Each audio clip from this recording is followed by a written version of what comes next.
básicamente hoy vamos a hablar de, os lo voy a decir ya, os voy a espolear de lo que vamos a hablar hoy mientras va poniendo Edu el mapa. Vovchansk, norte de Kharkov, ahí saltaremos a Kupiansk, que hay cositas en Kupiansk, bueno, en todo lo que estoy comentando va a haber cositas.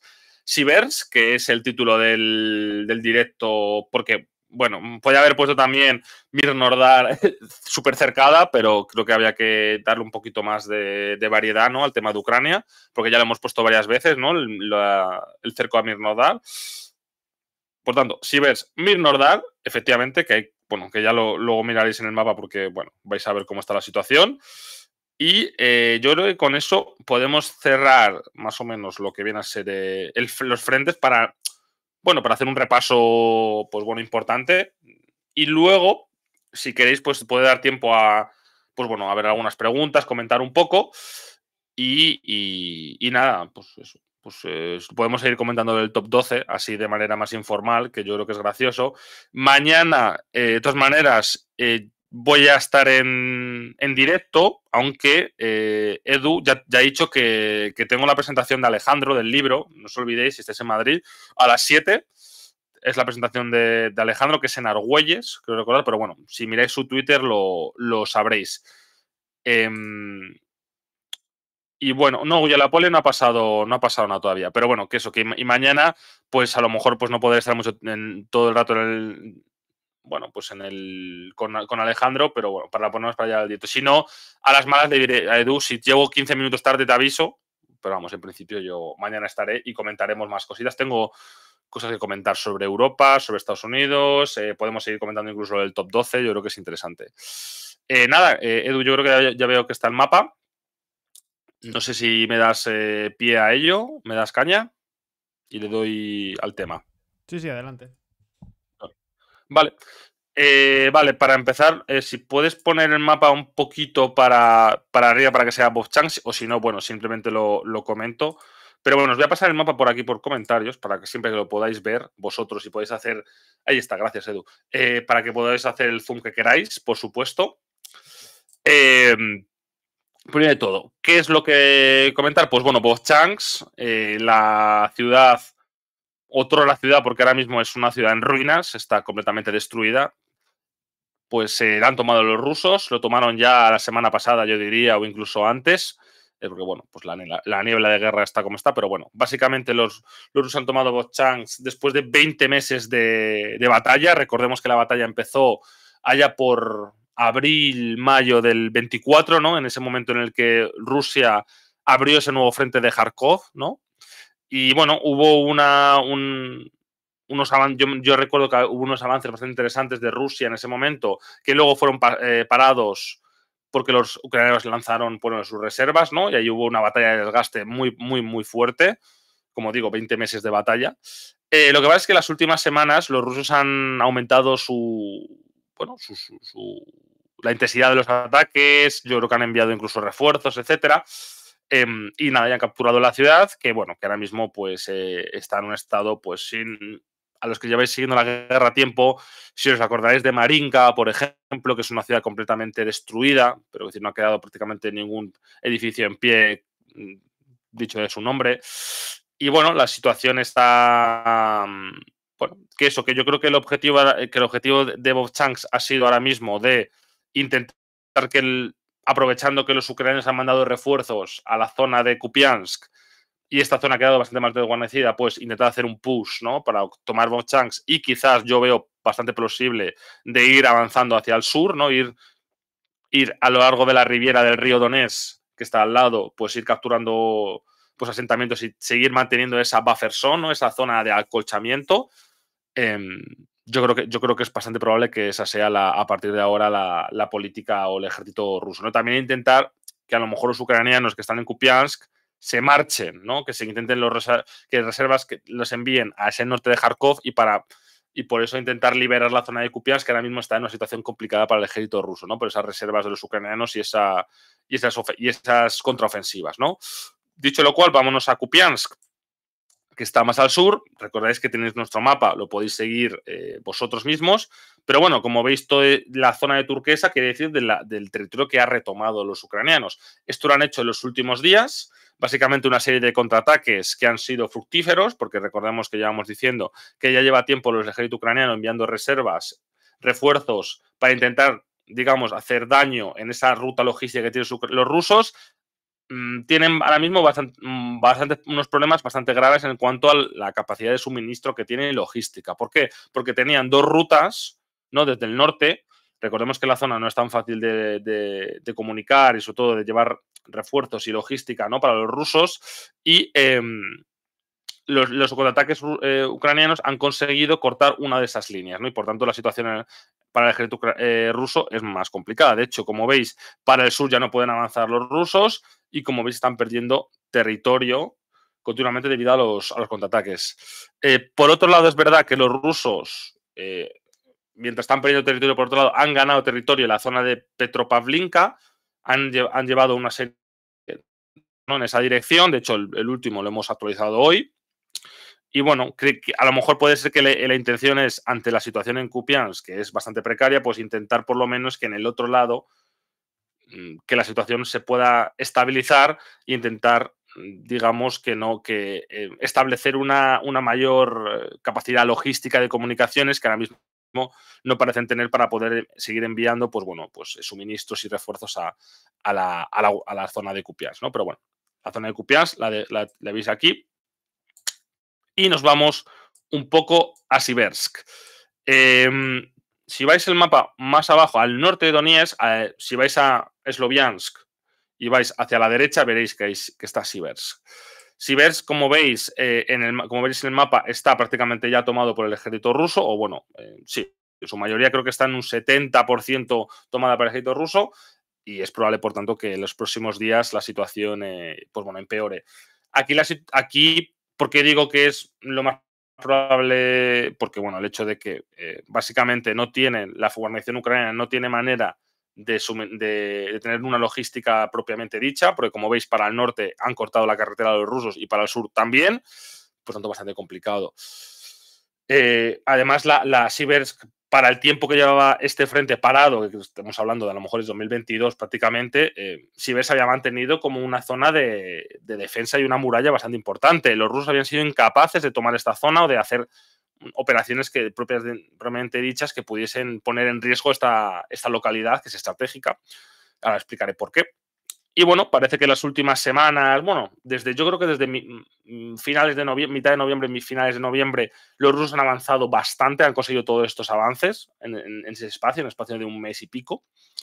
Y nada, ahora mismo, como digo, yo creo que la localidad va a caer próximamente. ¿Y por qué es estratégica? Porque, bueno, es uno de los lugares donde se producía este muro de contención ucraniano para los rusos en el norte. Y como veis, es una de las puertas, si hacéis un poquito de zoom out, es una de las puertas que hay de cara a poder realizar esas operaciones de Rusia hacia Sloviansk. La otra es Liman, que está más al norte, que también hace días que no está actualizada la situación porque creemos que la situación está más estancada, pero bueno, es otra de las batallas que se están dando ahora mismo. Pero si cae Siversk y cae Liman, pues los rusos tienen, digamos que tienen a tiro de piedra, por así decirlo, a Sloviansk, que es una de las principales ciudades que les queda a los ucranianos en Donetsk, ¿no? Y si ya tienen la capacidad de poder atacar por el norte, pues van a presionar mucho a las fuerzas ucranianas en todo este sector, ¿no? Pero bueno, como digo, hay que estar atentos a Siversk y es probable, como digo, que en los próximos días, incluso semanas, puede ser que caiga la localidad, ¿no? ¿Y qué más? Bueno, podemos irnos ahora a Mirnodar. Creo que voy a hablar un poquito de Zaporilla ya que estamos, aunque no ha habido grandes avances, sí que se puede comentar algunas cosas. Pero bueno, si os vais a Mirnodar, recordemos que podéis ir a nuestro mapa, lo voy a volver a pasar, pero lo dejo por aquí otra vez. Aquí lo tenéis. Por si queréis darle más zoom. Pero bueno, si os vais a Mirnodar, como veis, la situación está fatal. O sea, no voy a escatimar en adjetivos en ese sentido, porque si habéis visto el mapa hace poco o hace un tiempo, veis que la situación que básicamente lo que queda de Mirnodar es mínimo, de la que queda la guarnición, están completamente rodeadas. De hecho, ahora que estoy viendo, quedaría por actualizar todo el sur, porque yo lo he hecho, lo que he publicado esta mañana es, había una pequeña todavía bolsa al sur de Mirnodar de resistencia, esa ha colapsado y por lo que veo ahora mismo lo que queda es mínimo. Estamos hablando de que cercados ahora mismo en esta zona habrá aproximadamente unos 1.000 soldados, un poquito más. O sea, Bild, que es el diario alemán conservador, os puedo asegurar que es cero prorruso, perdón, bastante pro-ucraniano, ha dicho que más o menos están encerrados o cercados en esta zona más de 1.000 soldados ucranianos. Habla de 1.200 aproximadamente, y estamos hablando de más de soldados bastante avezados en el combate, bastante capaces para la ofensiva, soldados de buenas brigadas. Estamos hablando de soldados de los marines, de la aerotransportada, y por tanto no son, digamos, defensa territorial bisoños que no tienen tanta capacidad de recursos ni de veteranía, ¿no? Os recordaré que los que están, por ejemplo, aquí, los marines han estado en batallas desde el 2022, incluso las batallas duras, como por ejemplo en Krinky, etcétera, ¿no? Bueno, esto no tiene pinta de que vaya a haber ninguna fuerza ucraniana capaz de rescatar a los cercados, ni tampoco tiene pinta de que los ucranianos que estén en esta zona puedan salir de ahí, ¿no? Ahora mismo, pues bueno, pues están sufriendo pues múltiples ataques de drones, múltiples ataques de bombas planeadoras. Las bombas planeadoras son las que llevamos explicando desde hace ya pues casi 2 años va a hacer, desde que las introdujeron los rusos en el campo de batalla, que son básicamente pues bombas de gran tonelaje de explosivos, que tienen una serie de aletas que hace que, bueno, pues te puedan lanzarlas sin tampoco ningún problema y sean bastante, digamos, accurate, ¿no? Y bueno, y estas bombas hacen muchísimo daño porque tienen mucha cantidad de explosivo y hacen unas explosiones muy grandes y ayudan mucho a destruir las fortificaciones ucranianas, ¿no? Pues os puedes imaginar que los soldados que están ahí pues no lo están pasando precisamente bien, ¿no? De decirlo de una manera eufemística. ¿Qué puede significar esto? O que haya unas rendiciones masivas, que yo creo que sería lo deseable para los soldados, o que, bueno, que los rusos poco a poco vayan desgastando esa fuerza hasta que yo entiendo que todos no lucharán hasta el último hombre, pero bueno, que eso, que la opción ahora mismo que yo creo que les queda es o seguir luchando para seguir, bueno, desgastando el ejército ruso, que realmente es lo que hicieron en Mariupol, ¿no? Ya en el principio de la invasión, aunque luego, pues evidentemente hubo esas rendiciones, o rendirse ya y ya está, ¿no? No creo que ahora mismo haya una posibilidad, pues bueno, un final feliz para estos soldados ucranianos, ¿no? Como digo, la situación es bastante grave y cada día va a ir empeorando. Como digo, porque ahora mismo la única capacidad que tienen los ucranianos de poder suministros, valga la redundancia, a estos soldados es vía dron, y como podéis imaginar, los drones no pueden, digamos, drones pequeños que sean difíciles de detectar, no pueden llevar mucha cantidad de munición, ni de comida, ni de agua, ni de suministros, ¿no? Por tanto, pues los llevas a contagotas y los llevas mal, ¿no? Bueno, esta es la situación. Creo recordar que hacía muchísimo tiempo que no veíamos un cerco de este tipo. Creo que recordar incluso Mariupol desde principios de la invasión, y yo creo que esto es un error claramente del alto mando ucraniano, claramente, porque se ha empeñado en resistir hasta las últimas consecuencias, en vez de haber hecho una retirada a tiempo que podría haber salvado muchas más vidas, ¿no? Que yo entiendo que está el carácter político, ¿no? De seguir manteniendo la defensa de Pokrovsk y Mirnodar, pero yo creo que merece más la pena salvar a tus tropas para seguir, digamos, para poder luchar otro día, ¿no? No malgastar tropas, que no estás para malgastarlas, por supuesto, y menos tropas de este calibre, ¿no? Que, como he dicho, son de las mejores tropas que tiene el ejército ucraniano. Bueno, es la decisión que toma el alto mando ucraniano, y estas son las consecuencias, ¿no? Y esto no lo digo yo solamente, lo dicen gente incluso, pues bueno, de muchos observadores occidentales o incluso ucranianos, por supuesto, que esto pues ha derivado de una catástrofe realmente.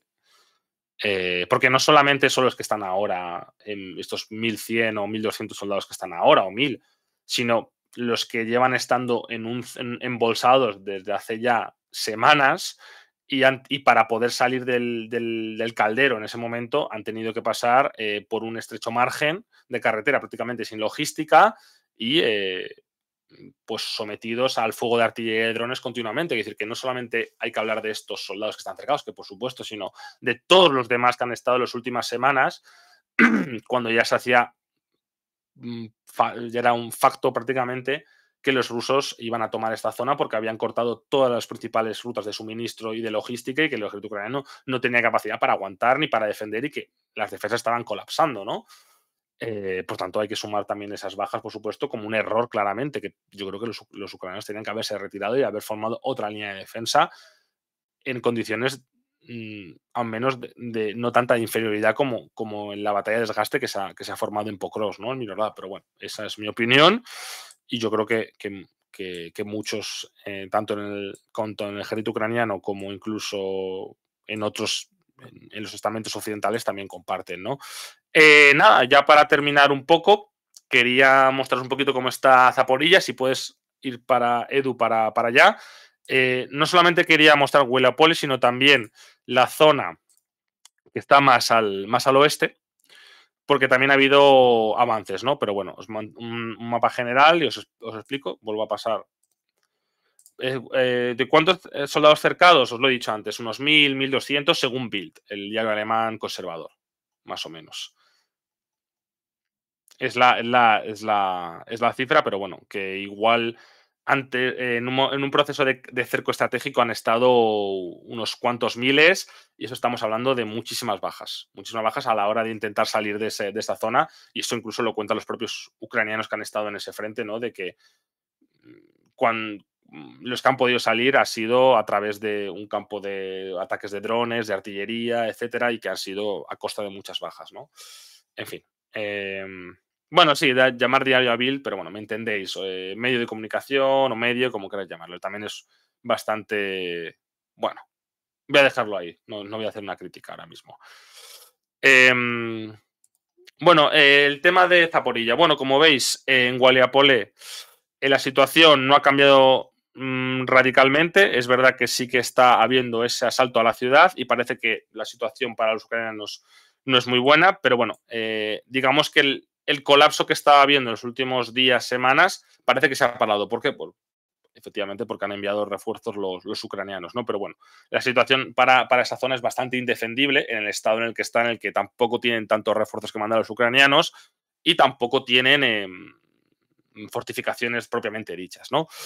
En la otra zona es la que hay que comentar es más al sur, que es más al oeste, la zona del oeste, que es Kamiansk, ¿no? ¿Por qué? Porque se han producido en los últimos días bastantes avances, bueno, bastantes, ha habido avances relativamente importantes, ¿no? En toda esa zona. ¿Esto qué quiere decir? Pues que a lo mejor yo creo, como dije en su momento, que la ciudad de Zaporilla, la capital, ¿no?, del Oblast, es uno de los principales objetivos de Rusia para este 2020, bueno, para el siguiente 2026. Creo que es uno de los objetivos que puede ser objetivos principales para este año. Como he dicho, esta es una zona que no está tan fortificada. De hecho, si veis los mapas de fortificaciones que hay online, la mayoría son de cara a un posible ataque desde el sur. Como digo, en la parte, si vemos un ataque desde el flanco, pues es bastante más complicado. Y yo creo que aprovechando que muchos de la florinata y los principales soldados que tienen los ucranianos y reservas están en Donetsk, bueno, y parte en Kupiansk, pero sobre todo en Donetsk, en lo que queda del Oblast de Donetsk, pues yo creo que los rusos, aprovechando esa superioridad numérica, la facilidad del terreno y la ausencia de fortificaciones, yo creo que puede hacer un push importante para este 2026, a no ser que haya un fin de las hostilidades, aunque yo, como os podéis imaginar, soy bastante escéptico, porque ahora mismo lo que está apoyando Trump es que Ucrania ceda al Donetsk, el Donbass, pero sobre todo es el Donetsk, y no parece que los ucranianos estén por la labor. De hecho, mañana supuestamente ha dicho Zelensky que va a enviar una contrapropuesta a los estadounidenses junto con, bueno, esa contrapropuesta que es la contrapropuesta ucraniana más de los socios europeos. O sea, os podéis imaginar lo que lo que van a pedir y los rusos van a decir que no, y por tanto yo creo que la guerra va a continuar. Yo creo que ahora mismo hasta que los rusos no perciban que no tienen capacidad de avanzar, no van a cejar en sus objetivos, es decir, de que todo el Donetsk es para mí, y luego, pues bueno, más allá del costo de la OTAN, etcétera. Y es algo que ahora mismo los ucranianos no están dispuestos a ceder, ni tampoco los europeos parece que quieran negociar en serio. Y por tanto, yo creo que estamos ante un escenario en el que la guerra se va a mantener por lo menos un año. Quizás si en un momento Rusia percibe que no va a poder ganar más ventaja en el campo de batalla, quizás sí que se apreste a negociar y a bajar sus exigencias, yo lo dudo. Y quizás la otra opción es que en el caso en el que haya un colapso del frente ucraniano o que la situación sea ya tan desesperada porque falta de efectivos, falta de dinero, de armas, porque los europeos pues hacen lo que hacen, pues ahí a lo mejor sí que se apresten a negociar ellos y a ceder más, ¿no? O sobre todo que toda esta guerra termine hasta que el Donetsk, digamos, que los rusos capturen Donetsk, pero por la fuerza de las armas, no porque los ucranianos se vayan a retirar, ¿no? Bueno, esa es mi visión ahora mismo del conflicto. Puede que se cumpla, puede que no. Ahí ya no lo sé. ¿Preguntas? Preguntas, cuestiones, críticas incluso, antes de que cerremos este querido directo. Cuanto más tarde, más van a tener que ceder. Sí, yo creo que también lo pienso, porque ahora mismo no veo ninguna manera de que cambie la dinámica en favor de Ucrania. Es que no veo manera, sobre todo porque a no ser que haya una intervención directa de actores OTAN, de europeos en este caso, porque Estados Unidos no se va a meter, ni mucho menos, de hecho ni siquiera ya envía dinero a Ucrania, pues lo veo bastante complicado, sinceramente, por no decir muy imposible. No tienes soldados prácticamente, el dinero se te está acabando y los europeos están todavía con qué pasa con los activos rusos. Las armas tampoco es que estén bollantes, pues bueno. Y los rusos yo creo que tienen capacidad para aguantar un año presionando bastante fuerte. Y, cada vez la dinámica de la guerra es para un avance no solamente continuo ruso, aunque sean avances pequeños, pero son avances al fin y al cabo. Y también hay que tener en cuenta que los avances son exponenciales, es decir, que cada año los rusos avanzan más, pues en 2026 puede que avancen más rápido, pues es que no veo cómo es posible que la situación dentro de un año sea mejor, por ejemplo, para Ucrania para poder negociar. Pero bueno, entiendo que para ellos, pues ceder territorio ante Rusia, territorio que no han ganado los rusos mediante operaciones militares, es decir, que se hace ceder el territorio, pues entiendo que es una pastilla muy difícil de tragar. Nocilla, muchísimas gracias por ese Prime, 16 meses. Ha habido alguien, una suscripción, creo que más, ¿no? Antes, no he agradecido, pero muchísimas gracias a esa suscripción. A ver si podemos conseguir un poquito más de suscripciones. Estaría bien. Mientras pueda hacer para ganar o no. A ver, ¿qué más? A ver. ¿Crees que Trump está dispuesto a seguir con la financiación en 2026? No, si es que, Miquelao, es que no. Es que Trump Estados Unidos ya no financia a Ucrania. Se ha cortado el grifo. O sea, lo que se está enviando a Ucrania es a lo mejor algún paquete que quedaba de dinero que hay de la época de Biden, y realmente las armas estadounidenses que están enviando, que son las armas estadounidenses que le están llegando a los ucranianos es porque los pagamos los europeos. Pero ellos no envían nada. Ellos lo que hacen en todo caso es apoyo logístico, inteligencia, que es también bastante importante. Que no sé si en algún punto, si Zelensky se niega a ceder el Donbass, o que es lo que le está pidiendo Trump, le está exigiendo, pues quizás vuelva a amenazar con cortar ese suministro, ¿no? De logística y de inteligencia, esos multiplicadores. Puede ser, puede ser. Los F-16 pues están ahí, pero es que da igual, los ucranianos tampoco tienen pilotos suficientes y tampoco tienen capacidad para poder, bueno, pues es que si les das un puñado solamente de aviones, pues tampoco vas a cambiar la dinámica de batalla. A ver, ¿qué me dices por aquí? Hay diferencias en los, perdón, a ver, perdonad, es que no veo nada con la publicidad. Se me ha, a ver, a ver, perdonadme. No puedo ver en los comentarios, que va un poquito mal, me va un poquito mal Twitch. ¿Qué tanto por cien? ha perdido ya Ucrania desde el inicio, entiendo, ya de su territorio, pues un 20% aproximadamente, 20%. Quizás menos, quizás un 18, 19, pero más o menos 20%. Los F-16 lo usan en el oeste del país como defensa antiaérea. Sí, es que no pueden usarlos para otra cosa más. Realmente no tienen superioridad. No digamos que enviar cazas prácticamente solos a, yo que sé, a bombardear Rusia o las operaciones rusas, pues es arriesgarte a que te los a que acaben derribados y no estás para enviarlos en estas operaciones. Como digo, no tienes tampoco muchos pilotos y tampoco tienes muchos cazas.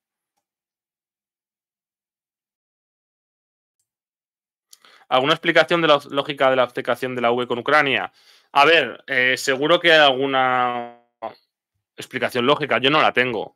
Yo creo que es una cuestión de que prefieren, por otro lado, que han basado todo esto en cuestiones maximalistas y que los europeos prefieren seguir, digamos, con la cabeza metida en la tierra antes de que afrontar la realidad. Y eso es un problema no solo solamente para los europeos, sino sobre todo para los ucranianos. Yo creo que no ayuda nada la actitud europea a Ucrania. Yo creo que Ucrania necesitaría una visión mucho más realista y pragmática, mm, pero bueno, esa es mi opinión.